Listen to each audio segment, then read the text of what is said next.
Magandang umaga sa lahat. Feliciana D. Enriquez po mula sa San Jose National High School, San Jose Occidental, Mindoro. Narito po ang aking pakitang turo. Isang magandang araw sa lahat. Sana ay maayos ang kalagayan ng bawat isa. May liban ba sa araw na ito? Masaya ako dahil walang liban sa araw na ito. Bago tayo magpatuloy sa ating aralin, nais kong balikan natin ang tinalakay nating kahapon. Sino nga ang pangunahing tauhan sa tinalakay nating kahapon? Magaling! Si Simon ang tauhan. Isa-isahin nga ang magandang katangian ni Simon? Mahusay! Siya ay isang mayamang mag-aalahas na may lihim na balak na paghihiganti sa pamahalaang Kastila. Paano inilarawan si Simon? Ayon sa kabanata, si Simon ay malalapit sa mga mayayamang tao, partikular sa simbahan at sa pamahalaan. Tama! Natutuwa ako at talagang sinusubaybayan ninyo ang obrang maestrang El Filibusterismo. At ngayon, tayo ay magpapatuloy. Ngunit bago yan, magpatuloy sa ating aralin, meron munang paalala si Rizal para sa atin. Pakibasa nga ng lahat. Aktibong makilahok sa daan ng karunungan, pahalagahan at irespeto ang kaugalian ng bawat isa. Makisangkot at makibahagi sa gawain, unawain ang kasaysayan ng kahapon at iugnay sa kasalukuyan, magpasintabi kung tinatawag ni kalikasan. Inaasahan ko na yan ang mangyayari sa panahon ng ating gawain. Ngayon naman ay dumako na tayo sa unang kabanata at ito ay tatawagin nating salamin ng buhay. Sama-sama nating tunghayan ng isang video. Viral ngayon ang litrato ng isang bata na pinipilit mag-aral sa tabi ng isang fast food sa Cebu. Hinahangaan ngayon ng mga netizen dahil sa pagpupursiging makapag-aral. Panalo! Ba kayo sa bidyong ating napanood? Nakita niyo ba ang sarili niyo sa tauhan sa video? Meron ako ditong katanungan. Saang aspekto mo masasalamin ang sarili mo sa tauhang inilarawan? Pareho ba kayo ng pananaw sa buhay? Magaling! Alam niyo ba na ang lahat ng bagay ay pinaghihirapan? Bagamat sa huli, ay makukuha niyo rin ang tagumpay. May mga pangarap ba kayo sa buhay? Ayan, pakibasa nga ang panuto. Ikutin ang ruleta ng kahalagahan. Talakayin ang kabutihang dulot nito sa buhay ng bawat isa. Ayan. So, meron tayong tatlong konsepto rito. Ito ang edukasyon, pamilya, at karapatang pantao. Ano nga ba ang halaga ng edukasyon para sa inyo? Mahusay. Ang edukasyon ay isang daan para mabago ang ating mga buhay. Pinapahalagahan niyo ba ang inyong pamilya? Dapat lang. Dapat nating pahalagahan ang ating pamilya dahil sila ang unang magbibigay ng proteksyon at tulong sa atin. Lahat ba kayo ay nararanasan ng karapatang pantao? Mahalaga ba ang karapatang pantao? Tama! So, ang karapatang pantao ay isang pribilehiyo na dapat makamtan ng bawat isa, partikular ang mga kabataan. Okay, dadako na tayo sa ikatlong kabanata. Ito ang nais ni Basilio. Bago tayo magpatuloy, narito ang mga layunin natin sa araw na ito. Pakibasa nga ang lahat. Natatalakay ang mga kaisipang ito. Kabuluhan ng edukasyon, pamilya, paggamit ng kapangyarihan, kalupitan at pagsasamantala sa kapwa, kahirapan at karapatang pantao. Ikalawang layunin, na ipaliliwanag ang kabuluhan ng mga kaisipang lutang sa akda, kaugnay ng karanasang pansarili, isyung pambansa, pangyayaring pandaigdig. At ang ikatlong layunin, na isasaad ang pagkamakatotohanan ng akda sa pamamagitan ng pag-uugnay ng ilang pangyayari sa kasalukuyan. Okay, inaasahan po na ang mga layunin na yan ay matatamo natin sa pagtatapos ng ating aralin. So, ang tatalakayin natin ngayon ay ang Kabanata 7 ng obrang maestrang El Filibusterismo, si Basilio. Ngunit bago yan, atin munang kunin ang mga malalayong na salita upang lubos nating maunawaan ang kwento ni Basilio. Ito ay nakapaloob sa ika-4 na yugto, ang Kalatas ni Basilio. Pakibasa nga lahat ng panuto. Tukuyin ang angkop na larawan na magbibigay kahulugan sa salitang nakahilig at gamitin ito sa makabuluhang pangungusap. Okay? Ang ibig sabihin ng batingaw ay ginagamit sa pagpapatugtog ng simbahan. Sa ikalawang pangungusap. Pakibasa nga. Ang pagsasalo-salo tuwing Noche Buena ay isang tradisyon ng bawat pamilyang Pilipino. Ano kaya ang ibig sabihin ng Noche Buena? Ang Noche Buena ay ang nasa ikalawang larawan. Ang Noche Buena ay pagsasalo-salo ng pamilya sa araw ng Pasko. Magaling! Dumako tayo sa ikatlong pangungusap, pakibasa ang lahat. Maraming pamilya ang dumalo sa Misa de Gallo kagabi. Hey, ano ang ibig sabihin ng Misa de Gallo? Tama, ang nasa larawan ikalawa, ang nangangahulugang Misa de Gallo. Pakibasa lahat ang ibig sabihin ng Misa de Gallo. Ang misang nakalaan sa araw ng Kapaskuhan. Ayan. So, sana ay nakapagbigay ng inspirasyon ang kwento ni Basilio. So, ngayon naman ay dadakon na tayo sa ikalimang kabanata, ang tanong ni Basilio. May una ditong katanungan, pakibasa nga ng lahat.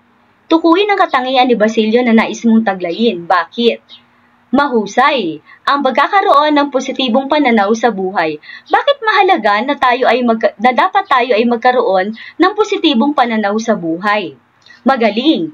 Dahil sabi nga, lahat ng pagsubok sa buhay ay dadaan lang at ito ang magiging daan para tayo ay lalong tumatag sa ating buhay. So, dapat tayo ay maging katulad lahat ni Basilio para may marating sa buhay. Ikalawang katanungan, kung kayo ang nasa kalagayan ni Basilio, gagawin mo rin ba ang kanyang ginawa upang makamit ang tagumpay? Mahusay. So, lahat kayo ay gagawin ng lahat para makamit ang tagumpay dahil sabi nga natin, ang buhay ay parang bola na hindi laging tayo ay nasa ilalim. Sa ating pagsusumikap sa buhay, ay makakamit din natin ang tagumpay. Ikatlong katanungan, pakibasa ng lahat. Isa-isahin ang mga suliraning panlipunan na masasalamin sa akda na maiuugnay sa kasalukuyang pangyayari. Ayan, ano ba yung mga suliranin na nararanasan natin noon at nararanasan pa rin hanggang sa kasalukuyan? Mahusay, ang pambubuli na lamang dito sa loob ng silid-aralan. Yan ay isyong panlipunan na talagang hindi mawawala. Meron pa bang kasagutan? Tama, ang hindi pagkakapantay-pantay na pagtrato sa pagitan ng mahihirap at mayayaman. May iba pa bang kasagutan? Tama, ang hindi pantay nagpagtingin ng batas o ng pagpapatupad ng batas sa lahat ng mamamayan. Okay. Ikaapat na katanungan, daw ay maging matatag sa buhay, tiisin ang mga pagsubok, at maging positibo lang na gawing inspirasyon ang kahirapan na ito ang maghahatid sa atin sa tugatog ng tagumpay. Sabi nga natin, mas matamis kamtin ang tagumpay kung ito ay pinagdaanan or ikaw ay sumailalim sa mahabang proseso ng buhay. Tinalakay sa araw na ito, kayo ay makakakuha ng 4 na puntos. Sumasalamin sa buhay ng tao, kasalukuyan bang nangyayari yan sa atin?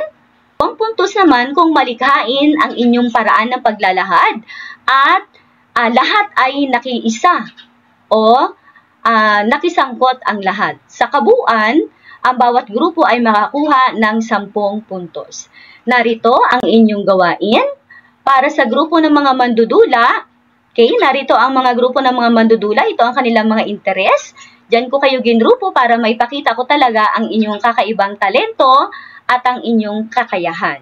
Ang bullying ay hindi na ordinaryong pangyayari na inyong naranasan na o maaring kayo ang nabuli o kaya naman kayo ang nambuli.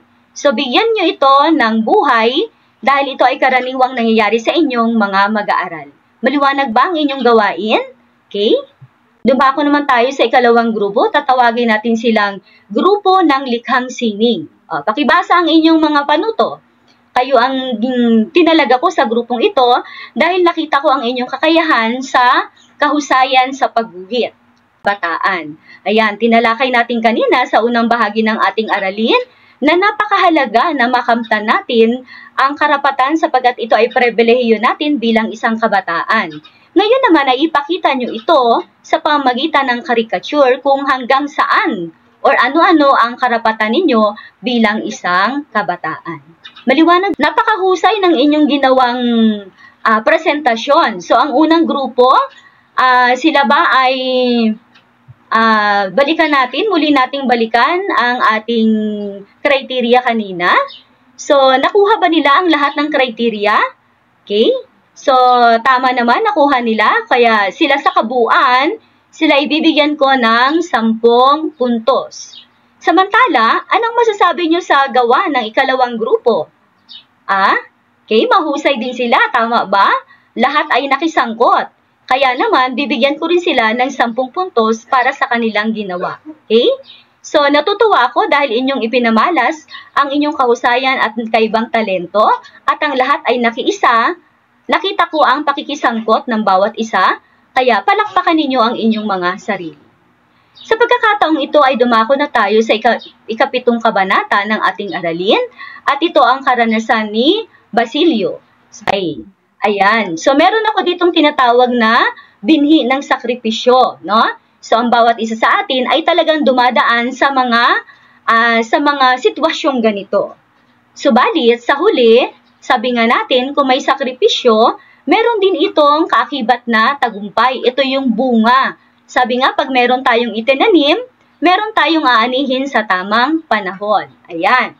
So, ang gagawin ninyo dito, class, ay pipili kayo ng isang binhi at ilalahad ninyo kung ano ang karanasan ukol dito sa sitwasyong ipinakita dito. At sasabihin nyo din kung ano ang inyong ginawa para mapagtagumpayan nyo ang mga ito. Okay? Ngayon naman ay dadako na tayo sa ikawalong yugto. Ito ay tatawagin nating gawin ni Basilio. Pakibasa ang panuto. Gamit ang maze, tulungan ng sarili na makarating sa susi ng iyong tagumpay, ilahad kung paanong iniwasan ang mga posibleng maging hadlang. So, ayan. So, bilang mga estudyante, bagamat meron tayong minimithi at ito ay makatapos sa pag-aaral. Pero sabi nga, hindi ito ganun kadali nating makakamit. So, gamit ang maze dito, ito ang inyong representasyon. Kung kayo ay mag-aaral, ano ang inyong gagawin? Anong daan ang inyong pipiliin para makamit ninyo ang tagumpay? Na halimbawa na lang dito ay ang makapunta sa paaralan. Dahil nga sabi natin, kapag tayo ay nakatapos ng pag-aaral, kayo ay nagtiyaga mag-aral, ito ay magkakaroon kayo ng magandang bunga. Okay? Maaari bang ilahad kung anong mga iniwasan ninyong mga pagsubok para kayo ay makarating sa paaralan at makapag-aral? Nang sa ganon ay magbigay kayo ng konsuelo at karangalan sa inyong mga magulang. Okay? Mahusay ang kasagutan, no? So, sabi daw ay hinayaan o hindi pinansin ang mga tukso tulad ng mga magagandang pasyalan, kaway ng mga kaibigan. Dadapwat ang iniisip ay kailangan mag-aral dahil ang inspirasyon ay ang paghihirap ng inyong mga magulang. Yan, dadako na tayo sa ikasyam na yugto. Ito ay tatawagin nating tala ni Basilio. Okay? Pakibasa nga lahat ang panuto.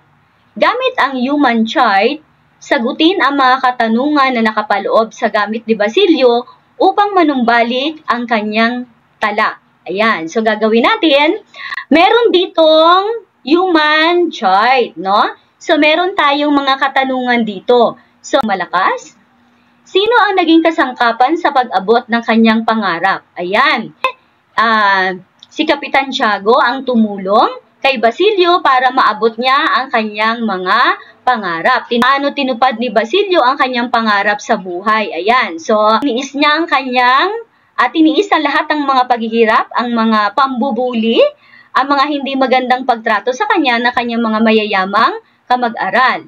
Sabi daw ay walang imposible kung lahat tayo ay may mithiin sa buhay, no? Okay?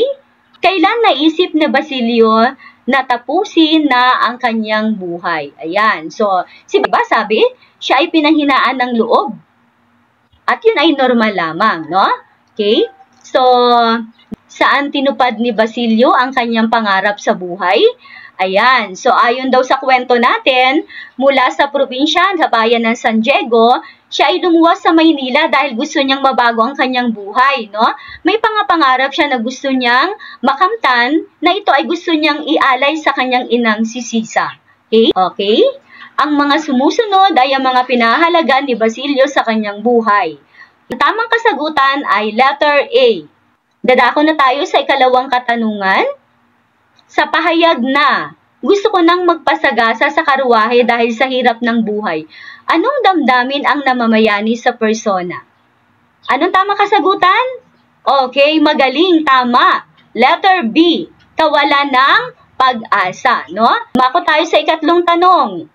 Alin sa mga sumusunod ang naglalarawan sa konsepto ng karapatang pantao? Ano ang sagot ninyo? Tama. Ito ang letter B. So, ikaapat na katanungan. Sa pangungusap na, kaawa-awa ang mga batang nagkakaroon ng amang magaan ang kamay. Ano ang kahulugan ng salitang nakahilig? Okay. Ang salitang nakahilig ay magaan ang kamay. Ano kaya ang ibig sabihin nito? Tama, mahusay. Ang tamang sagot ay letter C. Ang ibig sabihin ng magaan ang kamay ay ang letter C. Okay. Dumako tayo sa huling katanungan. Alin sa mga pahayag ang nagpapakita sa konsepto ng pagpapahalaga sa edukasyon? Ang tamang sagot ay letter A, pagpasok sa paaralan sa kabila ng hirap. Okay. Masaya ako dahil natutunan talaga ninyo, naunawaan ang tinalakay natin tungkol sa buhay ni Basilio. Okay? So, palakpakan lahat ang inyong mga sarili. Para sa huling yugto ng ating aralin, ito ay ang bilin ni Basilio ha. May bilin si Basilio sa inyong class.